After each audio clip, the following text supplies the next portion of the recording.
We're going to talk about dog stuff. Okay? We have two most important things to talk about. And then we'll talk about the other thing I was going to talk about. First, we're going to talk about this person. So this person... Oh, Remi's going to get her bone. Let me just fix her toy box. Here you go. So let's get to it. This person told me if Remi didn't lose weight, she would die at 9 years old.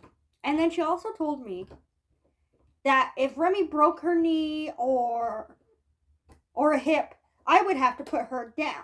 I don't know if that person was just like looking out for me and going, well, we know you're not going to have money, so you would have no choice to put her down. I would figure out money situation. I don't know if I talked about this, but it was just bugging me because this person also shared something about somebody else's dog who broke their leg. And I'm like, why aren't you telling that person? You know, they would have to put their dog down. Why only tell me? And it really upset me. So when I talked to my sister about it, she's like, you know that we would help you financially if you needed help with that. And she said, don't worry about it right now. Remi doesn't have a broken leg, and let's not put that in the universe, which I agree. I don't ever want her to hurt herself or anything. But I would never put a dog down. I would figure out the solution first. And if the vet said, oh, there's nothing really to do, then I would go, okay, well, we have no choice to put him down. But normally is always going to be a solution. I really wanted to talk about that because I would never put my dog down unless there was no other option. For one, there was no option for Buster's to be safe because A, he's old and there really wasn't much we could do, and it was in the pandemic, and a lot of vets weren't really open, and then I would have had to fly to Detroit or go to Toronto and see, you know, and he sadly passed away, you know, and, you know, so. Anywho, so yeah, I will not put my animals down unless there's no other option for them to be safe. So I want to put that out there. Maybe the person was just looking out for me because of the money situation. I don't know. But it did kind of hurt because the way they formed it, the way they like said it, it kind of felt like aggressively said it or yelling, you know. But whatever. And yes, we're working on Remi's weight. I honestly think she should just lose 10 pounds anyways. But if she has to lose 20, then I guess we'll work on that. She still runs around in the backyard playing ball and stuff. But I don't want to overdo it either because it's not good for her heart. And, you know, I just don't want to overdo it for her body as well, just in case. So, and I did learn walking is a type of exercise, you know, so whatever. Anyways, let's talk about another thing. I wish Remi would come back over here, but anyways. Montreal, what are you doing? Toronto, same thing. What are you doing? So Toronto had this thing where, attention, at a dog park, if your dog barks, they'll either be taken away or something to the effect. Make sure your dog doesn't bark. We have, like, no barking allowed. Well, dogs bark when they're playing with other dogs. Dogs bark when they're playing ball. Dogs bark at freaking squirrels running by sometimes. Not always necessary, but, you know, have they met huskies? They're vocal.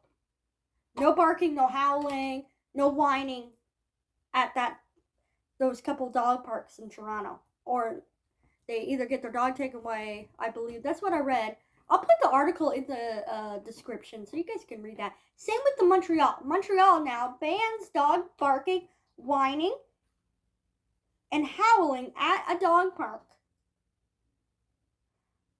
If they do bark when they're playing with the dog or ball, they will be fined $500 to, I believe it was $1,000. What? They're dogs. That's how they communicate. Are you serious? Comment down below. What is your thoughts? Should dogs be banned from barking? Like, yeah, you can kind of control that. You can teach them not to really bark. But if they're playing with other dogs, that's how dogs communicate.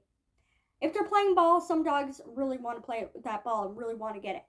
Remi doesn't really quite bark a lot at balls. But when I throw it, She kind of wants it, but usually she'll be a little quiet, but sometimes, odd times, she'll bark at it.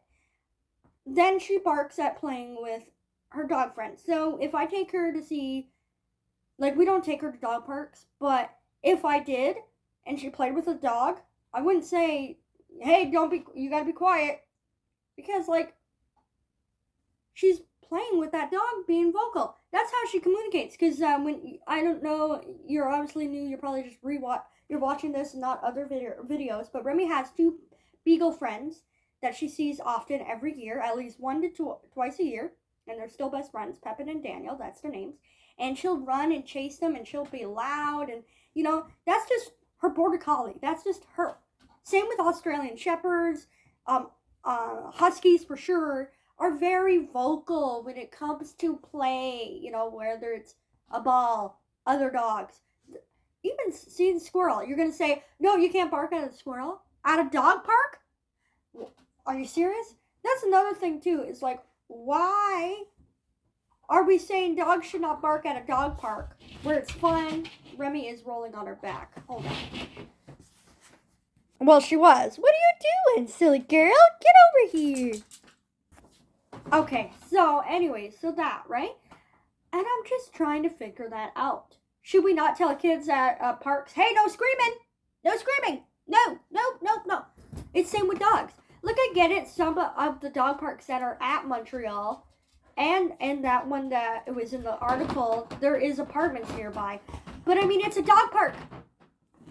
There's construction. There is, like, it's just ridiculous. Here's Remi.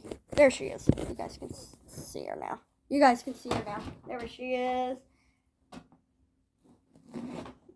Good. You gotta be in the video. There's our sidekick. But yeah, like, I wanted to kind of talk about that because, like, it kind of got me a little frustrated. Like, are you serious?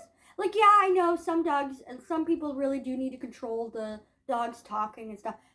But when they're at a dog park playing with other dogs or ball, that's how they communicate. You can't, like, they're playing.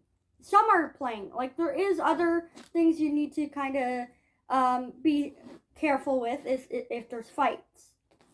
But you can usually tell what is a fight and what is not a fight. But, like, comment down below what you guys think. I also want to say I don't wish any dog to be euthanized or anything, and I do hope the lady's dog does heal. I'm going to talk about as well my cat Sam.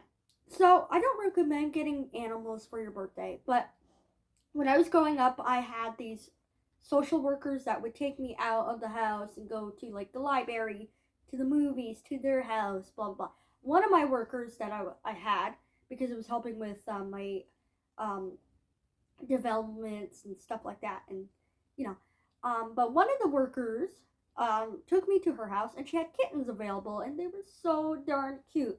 This orange one was just amazing. No, it's not Angel. His name was Sam. He was a boy cat. Usually always orange cats are, I believe it's 80% of orange cats are males, if I'm not mistaken. There is odd, like, orange cats to be girls, but there's usually orange cats are always males. But anyway, so Sam was a gorgeous cat. I was going to get him anyways, but when he was ready to leave her house, it was my birthday, and I turned 10 years old. And he was about 10 weeks old, I believe, when he got to come home. And she was smart to not let him leave past 7 weeks. So I applaud her for that. And she was a nice lady. So I got Sam, and he was amazing. He was an adventurous cat. Now, I wanted him to be an indoor cat. One day, my aunt came over, and she's like, oh, this cats need to be outside. I'm like, no. So she let him outside, and I freaked out because, oh my God, I thought, oh my God, I'm not going to see him anymore, right? But luckily, he kind of stayed in the yard. He went on little ventures. This funny story, one time, he literally, okay, so he went out in the morning.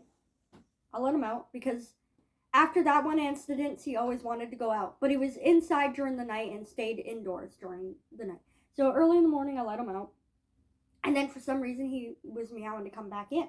I'm like, what? I open the door. He runs, drops it in front of me. Guess what he dropped?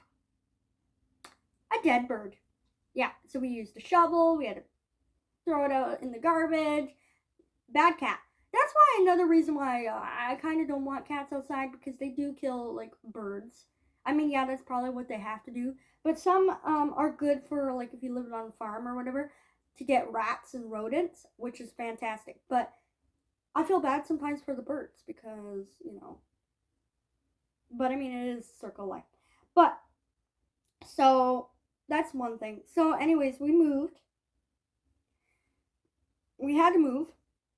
And we had a trailer, which was good. So my aunt's like, yeah, you can be at our house.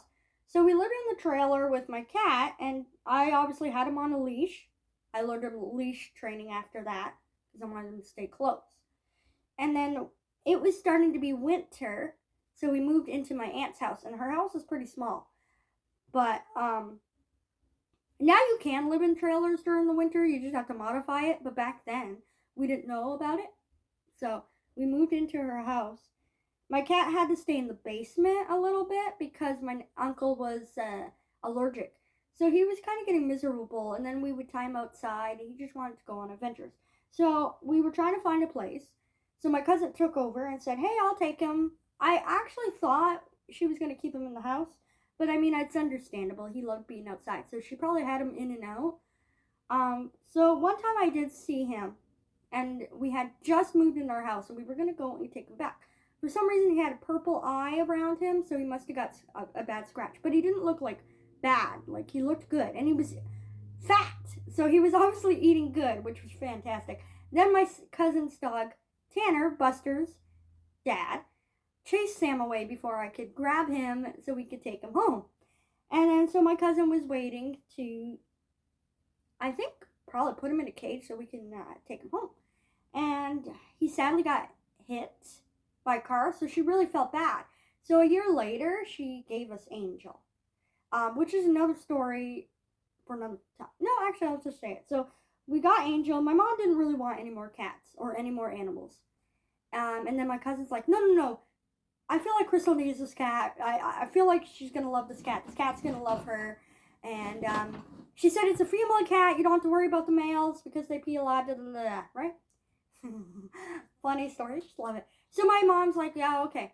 So at first, I kind of figured I was getting it because they were bringing in cat litter box, food dish, food. If I wasn't getting a cat, why would all that come, right? So my cousin brought the cat, and she's like, oh, what do you want to name it? And I'm like, well, I have a whole list of names. And on the first name for the female cat was Angel. And I'm like, oh, and then she's like, yeah, you should name it Angel, her Angel. So we named Angel. At the time, we thought it was a girl. So it turns out there was 2 cats that looked the same at the farm, which was good that there was no fleas on him. Because sometimes when you get a cat from a farm, there's usually fleas. That cat did not. Thank goodness. So about a week or so, we discovered little Miss Angel was not a miss. Turns out he was a Mr. Kitty Angel. So we called my cousin and we're like, oh, we just discovered that Angel is a boy because for some reason his balls didn't pop out until then. And, sorry, I know TMI. But anyways, we found out he was a boy. And then she's like, oh no, are you, do you want me to find a girl cat or what's going on? And we're like, no, Crystal loves him and we're going to keep him. And then she goes, are you keeping the name? I said, yep, his name is Angel. And the rest is history. He is an angel. He really is. He cuddles with me when I'm down or even happy. He goes sometimes on my shoulder. He's a lovely cat, and he cleans Remy's fur sometimes. He loves Remi. They cuddle all the time. He loves Buster and Buddy, my 2 other cats and dog. And he also loved Dusty, my other dog that I previously talked into a couple of episodes already, because this is actually episode 5. Or no, 6. Sorry, 7. This is episode 7. Or no, 8. Actually 8, sorry, because episode 7 is in 2 parts, so, okay. But yeah, I want to talk about that, about the whole Montreal and Toronto thing. I hope where my city is, they don't do that because I think it's just ridiculous. At a dog park? Seriously? That's how they communicate. My God. And I wanted to talk about living in a trailer and how it was good, you know, and what happened to Sam. It was an accident that he got ran over, and I don't hold my cousin accountable. She tried her best to make sure the safety of him, and she ended up giving me two amazing animals, Angel and Buster. I almost said Buddy, but that was my other cousin that gave me Buddy. But yeah, and then the lady I got from Remi um, gave me an amazing dog, and I'm grateful for that. Yeah, grateful for that. Good, good, good. But anyways, I'm not sure what else we should talk about. We gotta talk more about music, I think, right? But yeah, I want to talk about those two things. Let me know what else you'd like to talk about, guys. Hug and love your pets, and don't stop believing in yourself. We'll see you in the next video.